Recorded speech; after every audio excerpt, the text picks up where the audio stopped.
So hi, Lewis Hatchell here. I'm here with Duran Smith from Peaceful Rebellion channel and some others, and very interesting channel. We're sort of travelling down through Spain, and he's very graciously agreed to meet and have a little chat. We've been into a lot of the similar things over the last few years. Gordon's always got a really interesting take on what's going on. I've always liked to listen to Gordon's videos, so it's a pleasure to meet him in person. And just thought we could have a little chat about what's going on and how do we see things maybe panning out, if it matters, and the journey that we've been on.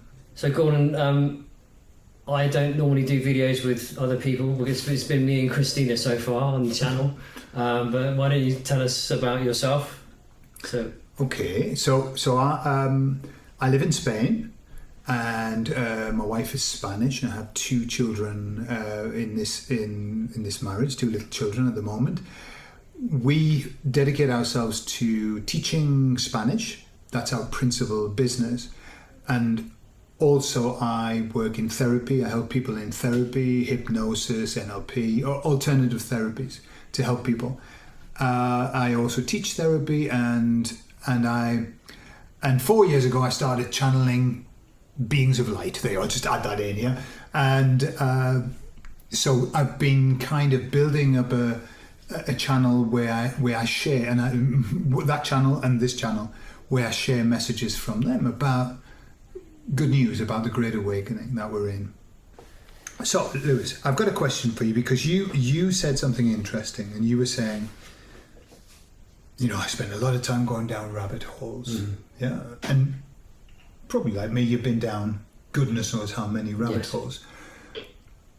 How did you find that experience? What did it do to you as you were going down the rabbit holes?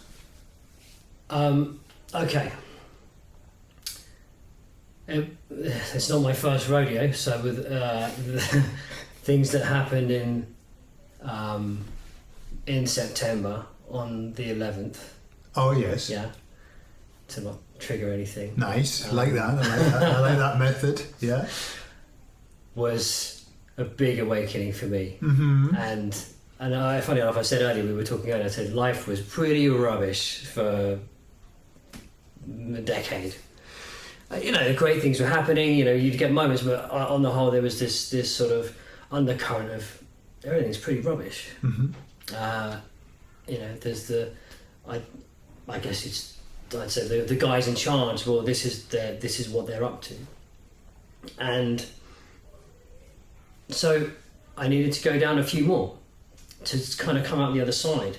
So the events of the last 3 years, I really had to dig deep, and it was very dark, but I almost consider that to be what, maybe if it's accurate or not, but my dark night of the soul was like, we're in trouble.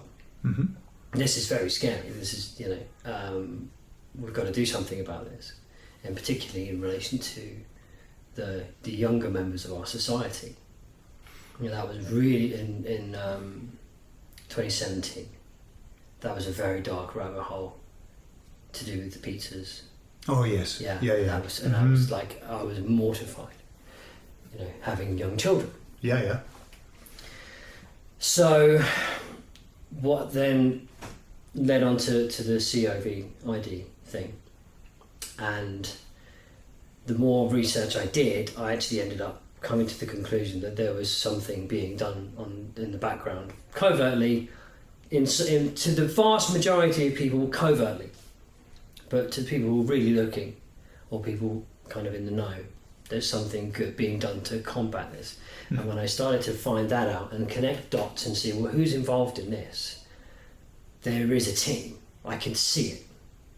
Not many people could, but I could see it. And it's a team that's like looking really hard to not look like it's a team, but I could see. And whether or not it's organised on this 3D plane, or whether it's a team organised elsewhere, but it seemed like a team, and it's working for benevolent purposes.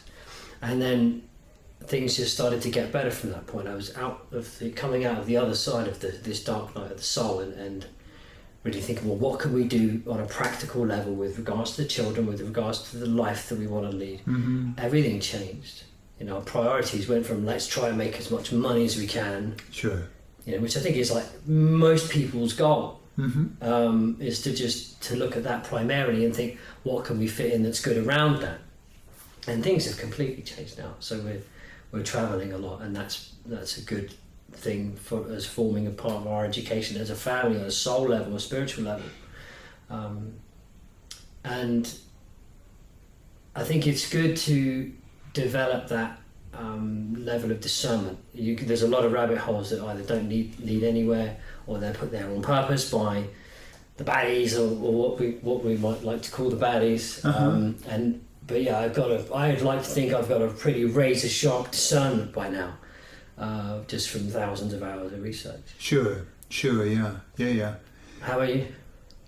I've had to learn a lot of lessons over the time. I've had to learn discernment and also patience, because I know that, I mean, it was 20 years ago that I woke up to exactly the same thing that caused you to wake up. I woke up to that, and I went down this a beautiful road of, okay, so if they're doing that, what else are they doing? And everything, lifting up the rocks. Oh my God, they're doing that. Oh my God, oh my God, oh my God. The great thing was, I feel privileged that I had the time to, and at the time it was, the conspiracy world was a lot more simple than it is now. It's very complex now. It's overwhelmingly complex. Before it was very straightforward, the poison in your water, the poison in your food, the poison in your medicine, the poison in your mind. And so we went through a process of cleansing everything. And we got our filter for the water, osmosis filter, and we started, changing our diet, and it was nice and, processed. But then it started to get very messy, I thought. And I believe on purpose. I think it got messy on purpose because they could see what was happening. They thought, right, we'll have to infiltrate that and make that a mess. And it's their job to make us confused. If we can be confused, then it leads us to inaction. Yes. And whereas if we're quite clear, when we're very clear, this is this, then we go forward, we stride forward. But if we're confused, I'm not sure. And if you notice that we had this conversation earlier, there are so many things that we're not sure about now. Yeah. I know less now than I did 10 years ago in terms of what's real and what isn't real. And I think that's, I don't think it's a bad thing, but I think it's also on purpose we've been confused. So I've had to learn not to believe everything that I see, not to believe every rabbit hole that I go down, or maybe the slant that's being sold to us is not necessarily the true slant or whatever. So it's kind of like, wait. What I've learned is just wait, calm yourself down and wait. And I think the lesson I've learned over these years is, however you feel, however bad you feel, however scared you feel, however dramatic everything seems, wait. They say everything has an end. Yeah, everything comes to an end. And I think that's now, even when they're talking about what they're talking about, I feel very calm because I think, okay, well, that'll have an end as well. Yeah. Several times over the last few years, there's been moments of, oh, they're going to do this, or oh, they're not going to let you do this, and the vast majority of it didn't materialise in any way, shape, or form. But it's an interesting point you made about there's so much that we don't know, and there's these seeding of information or disinformation, and a lot of it's very polarising. So we mentioned the vegan camp on one side and the carnivore camp on the other side, and all the shades in between, but it's very polarising, and there's very consistent or very solid arguments on both sides. And I've done a lot of diet research, and I had this state of confusion. Well, I don't know, because there's really solid arguments here and really solid arguments here, and I don't know what to do. Yeah. And it's that it does give you that feeling of inaction. Well, I don't know what to do, because I can hear this argument, I hear this argument, and now I've tried the vegan thing. I can't imagine just eating meat. I my vision responds to the beautiful colours of all the fruits and vegetables. You know, that to me, that's a really consistent argument for like, well, I think we should have them. Sure. Yeah. So, but we just learn, I think, to feel ourselves into what feels like it's working. You know, like you were saying about the muscle testing and things like that. We've been, these tools that we've got to discern things for ourselves have been kept from us. Sure. You know? And when we can spread some awareness about that, it's fascinating. I've never tried that. I'm going to try it. Absolutely. We're talking about what I did with my food. I knew there was something I was ingesting that was causing me problems, and I just went through getting a yes or no signal from my body wisdom. And I think, you know, it's, as you're saying, Lewis, there's what we've missed, or what we've always had, is always somebody telling us what we need to think, what we need to eat, what we need to do, what we need to read. There's always somebody telling us what is good for us. And the road I think that we're going down is this road of sovereignty, which is nobody knows what's good for me better than me. Mm-hmm. I know. But to know what's good for us, we've got to have the tools. We do already know, really, in truth. If we're really honest, we know what's good for us. And we often do quite the opposite. You know, many people know that they shouldn't drink alcohol and they're still giving it welly. You know, it's just, I'm talking about myself. Not now, but before. I knew it was bad for me, but I was still giving it legs, you know. So I think it's this getting into your own sovereignty and taking responsibility for who you are, taking responsibility for your emotional status, your mental status. You know, do we look at something on a screen and feel shit? Or do we say that's not going in? That's not interesting for me because I don't want to change my state. You know, I think our job is to keep ourselves physically as best we can, mentally as best we can, spiritually, everything, the whole lot. It's our responsibility. Nobody else's. Something you just said there made me think about a topic that I think about quite a lot, which is we've been. So the awakened ones, the ones that are looking for this information, right? They've been going down these rabbit holes, and we've got our favourite truthers or whatever you want to call them. There. And there's been this. Okay, let's take the EBS, right? Yeah. So there's been this thing that's been dangled in front of our since the beginning. Yeah. So, and a lot of people are getting to the point where I've absolutely had enough of this. It's a load of bollocks, and I'm not having it anymore. It's never going to happen. It's just a psyop. Okay. Now, I completely get that I think it's a psyop, but with a benevolent purpose. And this is my personal take. I'm massively optimistic, like, really am super optimistic, because even though dates have come and gone and these big name truthers have been saying these things, I think it's with a benevolent purpose, because I think we are the manifestors. And as people are coming online and looking, people need a bit of positivity. People need some optimism, because if you're going through this dark night of the soul, this revelation of, oh my goodness, there's these controllers that don't have it. You know, our government. I think the first one is our government doesn't have our best interests at heart. If you can get to that, yeah, it's a biggie. It's a biggie, and then a little bit of optimism. But don't worry, guys. There's something else going on, and there's going to be this thing called the EBS, and there's going to be tribunals and all that kind of stuff.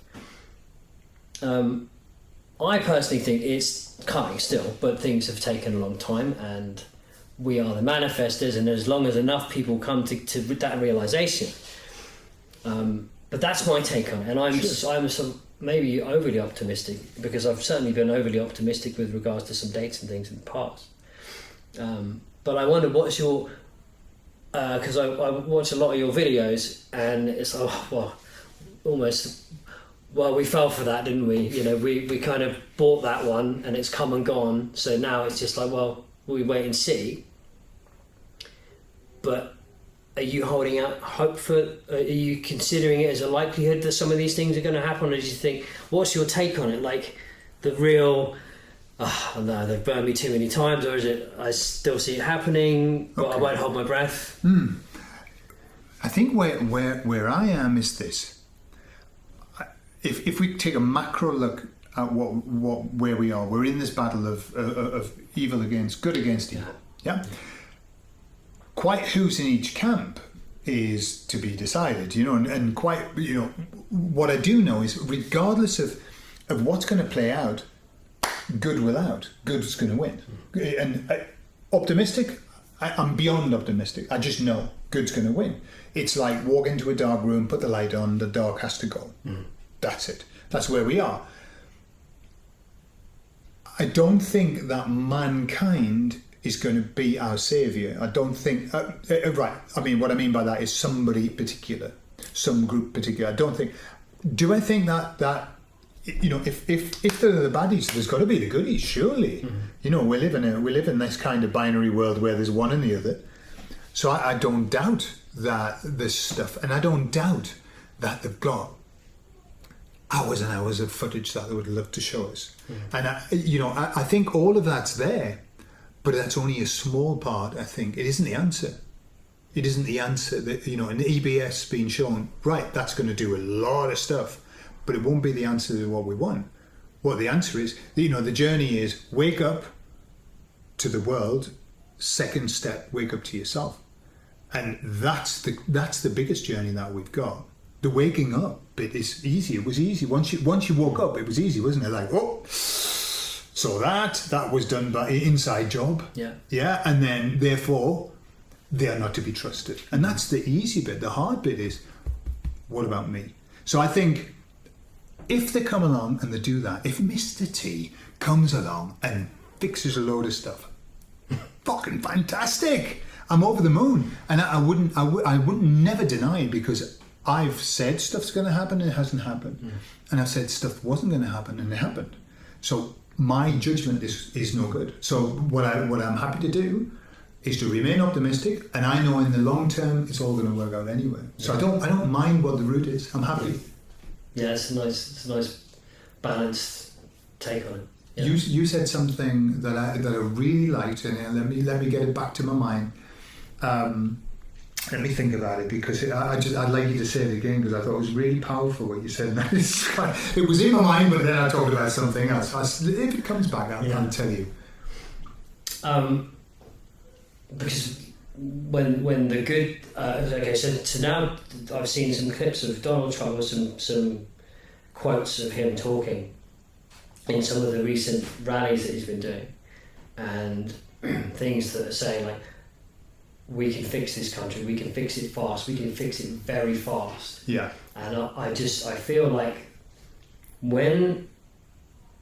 it's been quite clear that there's been the need to avoid civil war. That's been because I do keep on top of what I think is the geopolitical nuances that are going along with the narratives, and some people that I've spoken to, they're like, this has been a real concern about just letting, or just putting out information, because you can cause the cognitive dissonance, which I'm sure you know lots about from your field, and it won't do what it needs to do. This is when you said if before, when Mr. T lost the election, if he'd won and everything had changed and the EBS came out and all of that, we would have been standing hacky, as we say in the Northeast. Right. That was what you were saying, which I thought was really powerful. Yeah, it almost to sort of say it needed to be this way, as much as it's been a painfully slow procedure. Like I was telling everyone, no, you've got to put a bet on Donald Trump. He's going to win. It's going to be there's going to be fraud. They're going to prove it, and then it went through all these different stages. And then it still got signed off, and it was just like, what now?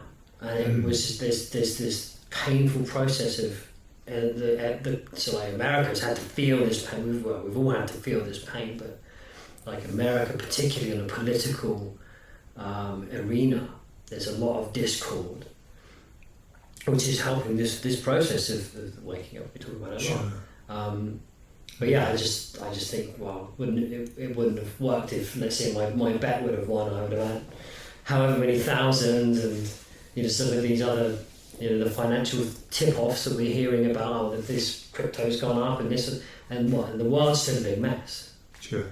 So that, although it would have been nice, it wouldn't have fixed the world. And fixing the world is such a huge thing, but this process, this slow process, which is painful for the people that have been well aware of things 3 years before they're coming out into the narrative. But if they were to come out into the narrative before, they would have either just caused maybe revolts at some point, or just that's too crazy for us to internalize, so we just reject it. Sure, yeah. We were talking earlier about how much information do you give? You know, when you're talking to somebody who maybe's on the verge of, not quite, but nearly there, and words like louche and interdimensional and beings of light and souls and God, we kind of keep that to ourselves, and we talk about money and power, follow the money, all of that, which works. But whilst you've been here, I've been very aware of your references to God, to higher power. Has that changed over the years for you? Yeah, it's got much better over the last 3 years. Much better. So I wouldn't consider myself to have been very spiritual, but I kind of just had, there was like this little thing that happened to me, and I was really sad. Living on my own, and it was freezing cold. I was driving down the M1 actually. I was in my car, and I was just miserable. I don't know. I didn't have a lot of money. I was just miserable, and I was driving down the road in this freezing cold car. And then there's a song called "Shiver" by Coldplay, and I never really. I was just like, it was just a song. It didn't mean anything to me. And then all of a sudden, this Chris Martin sings "Don't You Shiver," and my heating started working. Oh wow! And it just blew out this warmth, and it was just like love hit me. And the song "Don't You Shiver," and it was just like God just wrapped his arms around me and said, "Here you go, don't be sad, I'm here." And that, I sort of clung on to that for decades as my personal, there is something else. Sure. It's not just this. It's not, there is more. To just tell me it's not just this. And because I think that was quite a sad place to be in, just thinking it's just this. You meet people and they die, and you get sick, and you struggle all your life, and then that's it. That was a very bleak, satanic version of what they wanted us to feel like. Yeah. And so, it's just getting better and better the last few years. Just knowing that there's more of me outside of this, and that I don't know. There's so much that I know but I know that I don't know. But I know that there's a lot to know, to get to know, and I think that's great. Yeah. And it's wonderful to be able to talk to my children and say there's more. There's more, and it's not just this. Yeah. And to say that with confidence, I think that's nice, rather than having to lie. Or just to say some bleak thing, like, this is it. That'd be very sad. Yeah. Yeah, we've got Santa Claus, we've got the Tooth Fairy, here, Bratoncito Perez, but there's no God. It's a struggle, then death. Exactly. Yeah. It's an interesting journey that I see lots of people on, and myself on, and my wife on. I use my wife as an example. When I first met my wife 20 years ago, she said, "I don't like God, I hate God, God doesn't exist." That was where she was. She'd been brought up a Catholic. She'd seen nothing but hypocrisy and meaningless drivel. Yeah. And little by little, kind of, through our experiences, she started to understand that, hey, this hasn't come around by accident. This is not. You can't have this by accident. But lately, I hear a talk now in terms of God and the devil, not religion. Religion, I think, is some people are turning to religion, but mostly it's falling to one side, and people are turning to faith, which is a very different thing, which is not dogma. Faith is, everybody can have their own faith and believe it in the way that they want, but they've got faith, and I think that's, you're describing, that's what we need. And let me tell you a story about something that happened to us It was very similar. I believe that when you have a message that wants to come through, the repeated numbers, like now it's like God bless you, repeated numbers everywhere. You can't stop seeing repeated numbers. I can't. But sometimes they show you through a signal, through a sign like you had. And we were in the kitchen and we were talking about the COVID when it was coming to an end. And I said, I'm telling you, when they announce that it's over, those lights are coming on, right? And I pointed my finger up because we've got some lights across for birthdays and stuff across the wall. That's what I was referring to. And as I did that, the light in the kitchen, which was off and had been off for a while, came on. In that instant when I pointed my finger. Now I went, oh, it must be coming to an end soon. But very similar, this instantaneous, and normally quite often with electronic things. Yeah. The light, I think it's such fine energy that they can manipulate that. Oh, got goosebumps. Yeah. Nice. So, question for you. Where do you think we're going to? Right. Yeah, so I have to kind of touch a bit upon something that we spoke about earlier, because I'm in somewhere between NASA lied about everything, so that version of space is absolute rubbish. Mm-hmm. And on the other side, we've got films which are supposedly disclosure, things like Star Trek are supposedly disclosure, and then you've got, just all the talk about the Pleiadians and the Lemurians and all this kind of stuff. So you've got all these civilizations, because they've got to be somewhere. If they exist, they've got to be somewhere. So it's either like, well, we can't get out here because of the firmament or something. So I've got many possibilities running through my mind, but I think that the technology is way ahead of what we're allowed. So I'm really, and I like technology. I really do like technology, and so I'm free energy is coming. I feel it, and I've seen this proliferation of videos about people making their own free energy stuff and magnets and stuff, and I showed my engineer friend, and he's like, "Nah, that's just rubbish. You tried it. It's just camera tricks or whatever." But I haven't had the time to make one, but I think it's hidden knowledge, and it's coming out. I think we're going through this procedure of disclosure at a rate at which we can take it, at a rate at which we can adopt it naturally, whether or not we'll be told, by the way, this has been suppressed, or by the way, we've been under this CABAL of control, and now I think things are just sort of happening in as much of a organic way as possible. But I think we're going to have very fast reforms of financial systems. We've had it a lot before, but financial systems, technological systems, medical systems, medical autonomy, sovereignty. I think it's a really bright future. And just when, I don't know. Sure. I'm poised for there to be an EVS, and for there to be. I was hoping it was going to be before the children went back to school. I don't make them suffer anymore.